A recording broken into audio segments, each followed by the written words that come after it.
तत्सवितुर्वरेण्यं भर्गो देवस्य धीमहि धियो यो नः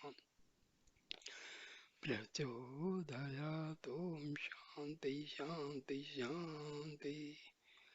नमस्ते मेरे प्रिय दोस्तों, आज मैं आपको छांदोग्य उपनिषद से एक बहुत ही रोचक और शिक्षाप्रद कहानी आपको सुनाने जा रहा हूँ।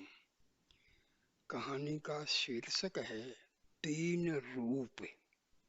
तो सुनिए और समझिए इस बहुत ही महत्वपूर्ण उपनिषदों की कहानी को। प्राचीन काल में श्वेत केतु आरुणेय, आरुण का पोता नामक एक ब्राह्मण कुमार था। उससे एक बार उसके पिता ने कहा, हे श्वेत केतु, जाओ तुम कुछ काल के लिए किसी आचार्य के यहाँ जाकर ब्रह्मचर्य का पालन करो। वत्स, हमारे कुल में कोई भी ऐसा व्यक्ति उत्पन्न नहीं हुआ है जिसने ब्रह्म ज्ञान का अध्ययन नहीं किया हो और जो स्वयं अज्ञानी रहकर ब्राह्मणों यानी ब्रह्म तत्व के ज्ञाताओं का केवल संबंधी बनकर ही रह गया हो। श्वेत केतु ने जब पिता की इस प्रकार की बात सुनी तो वह ब्रह्मचर्य पालन के उद्देश्य से चल पड़ा। उसमें उसकी अवस्था 12 वर्ष की थी। एक आचार्य के आश्रम में रहकर उसने अपने 24वें वर्ष तक समस्त वेदों का अध्ययन किया। अध्ययन समाप्त कर चुकने के बाद उसके मन में यह अहंकार उत्पन्न हो गया कि उसने पूर्ण ज्ञान प्राप्त कर लिया है। इसी गर्व से फूला हुआ वह लौटकर अपने घर आया। उसके पिता ने उसकी बातों के ढंग से जान लिया कि वह ज्ञान दुर्विद्ध होकर आया है और अपने को श्रेष्ठ ज्ञाता समझने का दम और आत्मविश्वास उसके मन में समाया हुआ है। मतलब विद्या अध्ययन के बाद उसके जो है दिल में मन में घमंड आ गया था कि मैं बहुत बड़ा ज्ञानी हो चुका हूँ। सो यह जानकर श्वेत केतु के पिता ने उससे कहा, बेटा, क्योंकि अपने को महाज्ञानी मानने और वेदों का पूर्ण ज्ञाता समझने की प्रवृत्ति तुम में वर्तमान है, इसलिए मैं एक बात जानना चाहता हूँ, क्या तुमने अपने गुरु से उस परम विषय के संबंध में भी कुछ सीखा है जिससे अश्रुत, अश्रुत ने जो सुना ना हो, भी श्रुत ने सुना हुआ भी सुना हुआ बन जाता है, अचिंतित भी चिंतनीय बन जाता है और अज्ञात भी ज्ञात हो जाता है। श्वेत केतु ने पूछा, पिताजी यह वह विषय क्या है? उसके पिता ने उत्तर दिया, वत्स, जिस प्रकार मिट्टी के एक ढेले का तत्व जान लेने से संसार के समस्त मिट्टी के बनने पदार्थों का ज्ञान हो जाता है और यह ज्ञात हो जाता है कि विभिन्न नाम रूपों से युक्त मिट्टी के विविध पदार्थों में मिट्टी का एक ही मूल तत्व वर्तमान है, जिस प्रकार सोने के एकमात्र खंड के ज्ञान से यह ज्ञात हो जाता है कि सोने से बने हुए विभिन्न नाम रूपों से युक्त विविध वस्तुएं केवल विकार हैं और सब में सोने का एक ही मूल तत्व वर्तमान है। जिस प्रकार लोहे के बने नाखून काटने के औजार के धातु तत्व का ज्ञान हो जाने से इस बात का पता लग जाता है कि लोहे की विभिन्न नाम रूप धारी वस्तुओं का मूल तत्व एक ही है, उसी प्रकार वह विषय भी है जिसका उल्लेख मैंने किया है। श्वेत केतु ने जब यह सुना तो वो बोला, निश्चय ही मेरे आचार्य को यह विषय ज्ञात नहीं है। यदि वे जानते होते तो क्यों उस ज्ञान को मुझसे छिपाते? भगवान, क्या आप उस विषय को समझाने की कृपा करेंगे? अच्छी बात है वत्स। यह कहकर श्वेत केतु के पिता ने समझाना आरंभ किया। उन्होंने कहा, सौम्य, आरंभ में समस्त विश्व केवल सतरूप में विराजमान था, अर्थात सृष्टि चक्र का केवल एक मूल तत्व ही उसमें वर्तमान था। वह एकमात्र और अद्वितीय था। सृष्टि के समस्त बीज उसमें निहित थे और वह निर्गुण, निराकार, अव्यक्त और अनंत व्यापी रूप से स्थित था। कुछ दूसरे ज्ञानियों का कहना है कि सत के पहले असत वर्तमान था, जिसमें सृष्टि का कोई बीज निहित नहीं था, तथा उसी असत से सत की उत्पत्ति हुई। पर जो लोग ऐसा कहते हैं कि वे असंगत और असंभव बात कहते हैं, जिसमें सृष्टि का कोई बीज ही निहित न हो, उसे सत की उपाधि कैसे हो सकती है? इसलिए वत्स, तुम यही जानो कि पहले केवल एकमात्र और अद्वितीय सत्य वर्तमान था। उस सत्य ने यह इच्छा की कि मैं बहुत रूपों में व्यक्त हूँ। यह इच्छा उसके मन में उत्पन्न होने पर उसने तेज की सृष्टि की। उस तेज ने यह इच्छा की मैं बहुत रूपों में व्यक्त हूँ। उसके ऐसी इच्छा करने पर जल की उत्पत्ति हुई। यही कारण है कि जब कभी तेज ताप द्वारा शरीर में उष्णता आती है या पसीना टपकने लगता है, तो उस ताप के कारण ही जल उत्पन्न होता है। जल ने इच्छा की मैं बहुत रूप में व्यक्त हूँ। उसके ऐसी इच्छा करने पर अन्न की सृष्टि हुई। इसलिए जब जब कभी जहाँ कहीं भी वर्षा होती है, तब वहाँ अन्न अवश्य उत्पन्न होता है। जल से अन्न की उत्पत्ति होती है। श्वेत केतु ने जब इस विषय में अपने पिता से और अधिक विशद बातें जाननी चाहे, तो उसके पिता ने कहा, वत्स, समस्त प्राणियों की उत्पत्ति तीन रूप में होती है। अंडज, अंडों से उत्पन्न होने वाले जीव; जीवज, जीव से उत्पन्न होने वाले प्राणी; और उद्भज, मिट्टी के भीतर से उत्पन्न होने वाले पेड़ पौधे। सृष्टि के देवता ने यह इच्छा की इन तीनों में जीवात्मा के रूप में प्रवेश करके मैं विविध नाम रूपों से व्यक्त हूँ। मैं इनमें से प्रत्येक को विविध रूप में बदल दूंगा। यह इच्छा करके उसने प्राणियों के उन तीनों रूपों में जीव बनकर प्रवेश किया और उन्हें विविध नाम रूपों से व्यक्त किया। उन तीनों जीव तत्वों में से प्रत्येक तीन रूपों में किस प्रकार अभिव्यक्त किया गया, वह मैं तुम्हें समझाता हूँ। अग्नि की जो ललाई है वह तेज के कारण है, उसकी सफेदी जल के कारण है और उसका कालापन पृथ्वी के कारण है। अग्नि का इस प्रकार विश्लेषण होने पर अग्नि अग्नि नहीं रह जाती।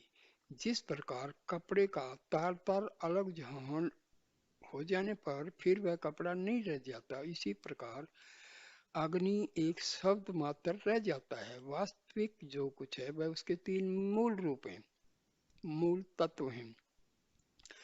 सूर्य की जो ललाई है वह तेज के कारण है, उसकी सफेदी जल के कारण है और उसका कालापन पृथ्वी के कारण है। इस प्रकार तीन मूल तत्वों में विश्लेषित होने पर सूर्य सूर्य नहीं रह जाता, वह केवल शब्द मात्र और न मात्र रह जाता है। केवल इसके तीन मूल तत्व ही वास्तविक हैं। उसी प्रकार चंद्रमा और बिजली के तीन मूल तत्वों के संबंध में भी कहा जा सकता है। इसी सत्य को जानने पर पूर्व काल के महान आचार्यों और वेदज्ञों ने कहा था, आज से हम में से कोई व्यक्ति उस विषय की कोई चर्चा न करे जिसके संबंध में उसने न तो सुना हो, न सोचा हो, न जाना हो। उन पूर्वजों को जहाँ जो कुछ भी लाल दिखाई देता था, उसके संबंध में जान लेते थे कि वह तेज के कारण है। जो कुछ श्वेत उन्हें दिखाई देता था तो उसे वह जल का स्वरूप समझ लेते थे, और जो कुछ उन्हें काला दिखाई देता था उसे वे पृथ्वी का अंश मानते थे। जो कोई पदार्थ उन्हें अज्ञात और विश्लेषण से परे मालूम होता था, उसके संबंध में वे जान लेते थे। वह इन तीनों तत्वों का सम्मिश्रण है। अब मैं तुम्हें बताऊंगा कि प्राणियों में किस प्रकार प्रत्येक तत्व भी तीन रूपों में विभक्त हो जाता है। अन्न को जब प्राणी पचा लेता है तो तीन रूपों में परिणत हो जाता है। उसका जो स्थूल तत्व है वह विष्ठा बन जाता है, जो मध्य है वह मांस, मध्य है वह मांस बन जाता है, और जो सूक्ष्म तत्व है वह मन बन जाता है। जल को प्राणी पी लेता है तो वह भी 3 रूप में बदल जाता है। उसका जो स्थूल तत्व वह मूत्र बन जाता है, जो मध्यम है वह रक्त बन जाता है, और जो सूक्ष्म तत्व है वह प्राण के रूप में परिणत हो जाता है। तेज संबंधी पदार्थ जैसे घी है, मक्खन आदि स्निग्ध पदार्थ को जो प्राणी पचा लेता है तो उसका जो स्थूल तत्व वह हड्डियां बन जाता है, मध्य तत्व मज्जा हड्डियों के भीतर का सार बनता है, और सूक्ष्म तत्व वाणी का रूप धारण कर लेते हैं। वत्स मन अन्न से बनता है, प्राण जल से और वाणी तेज से बनती है। वत्स जब दही मथा जाता है तो उसका जो सूक्ष्म अंश होता है वह ऊपर को उठकर मक्खन में बदल जाता है। उसी प्रकार हे सौम्य, जब अन्न पचाया जाता है तो जो सूक्ष्म तत्व ऊपर को उठते हैं वे मन के रूप में परिणत हो जाते हैं। उसी प्रकार जल से प्राण और तेज से वाणी बनती है। इसलिए मन अन्न है, जल प्राण है और तेज वाणी है। श्वेत केतु ने इतना सुनने के बाद कहा, भगवान आप क्या इस विषय को मुझे फिर समझाने की कृपा करेंगे? अच्छी बात है सौम्य। यह कहकर उसके पिता ने उससे कहा, वत्स, मनुष्य 16 कलाओं से युक्त होता है। यह विषय मुझे तुम्हें समझाना है, पर इसके पहले यह आवश्यक है कि तुम 15 दिन तक अन्न ग्रहण न करो, पर जल अवश्य पीते रहो, क्योंकि प्राण जल में है। जल पीते रहने से अन्न खाने पर भी तुम प्राण धारण किए रहोगे। श्वेत केतु ने 15 दिन तक खाना नहीं खाया। उसके बाद वह अपने पिता के पास जाकर बोला, पिताजी इसके बाद मुझे क्या करना होगा? पिता ने कहा, बेटा तुम ऋक, यजु और साम मंत्रों को मुझे सुनाओ। श्वेत केतु बोला, पिताजी मुझे तो इसमें इन तीनों में से किसी की भी ऋचाएं याद नहीं आती। तब पिता ने समझाया, सौम्य, जब एक बहुत बड़ी आग समाप्त होकर केवल एक चिंगारी के रूप में जुगनू के आकार में शेष रह जाती है तो वह अधिक ईंधन जलाने में समर्थ नहीं हो सकती। उसी प्रकार तुम्हारी 16 कलाओं में से केवल एक कला शेष रह गई है। यही कारण है कि वेदों की ऋचाएं तुम्हें स्मरण नहीं आती। जाओ, पहले कुछ खा लो, तब मेरे पास आओ। श्वेत केतु ने जाकर खाना खाया और तब वह अपने पिता के पास वापिस चला आया। उसके पिता ने वेद से जो कुछ भी उससे पूछा उसने बता दिया। तब उसके पिता ने कहा, वत्स, जिस प्रकार जुगनू की चमक के समान एक छोटी सी चिंगारी में सूखे पुआल के तिनके पड़ जाने से वह प्रज्वलित होती है और बहुत सा ईंधन जलाने में समर्थ होती है, उसी प्रकार तुम्हारी 16 कलाओं का अंतिम अवशेष जब तनिक अन पा गया तो तुम वेदों को स्मरण करने योग्य बन गए। इसीलिए मैंने ये कहा है कि मन अन्न से बना है, प्राण जल से और वाणी तेज से। श्वेत केतु इस प्रकार आलोच्य विषय को पूर्णतया समझने में समर्थ हो गया। तो इस कहानी में हमें बहुत बड़ी शिक्षा मिली है। हमारे उपनिषदों की जो कहानियां हैं वो बहुत ही कठिन जो विषय हैं उनको बड़े अच्छे तरीके से समझ पाने में सहायता मिलती है। तो हमें इन उपनिषदों को पढ़ना चाहिए। अपने सभी बच्चों को इनको पढ़ाना चाहिए। खास करके बच्चे कहानी के जो है ना बहुत ही इच्छुक होते हैं, तो उनको ये कहानियां जरूर जरूर सुनाएं, और इससे बच्चों के मनोरंजन के साथ साथ उनकी ज्ञान में भी वृद्धि होगी। तो कृपा करके मेरे दोस्तों, ये कहानियां बच्चों को आप अवश्य सुनाएं और समझाएं उनको कि इनका मतलब क्या है। तो इससे जो है बच्चों में संस्कार अच्छे पड़ेंगे और अपनी जो भारतीय जो सनातन धर्म है उसके बारे में उनका ज्ञान बढ़ेगा।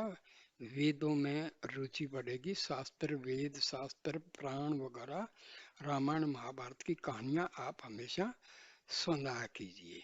सो नमस्ते मेरे दोस्तों। तो इस वीडियो को ज़्यादा से ज़्यादा शेयर कीजिए, लाइक कीजिए, कमेंट कीजिए और मेरे चैनल को सब्सक्राइब कीजिए। धन्यवाद।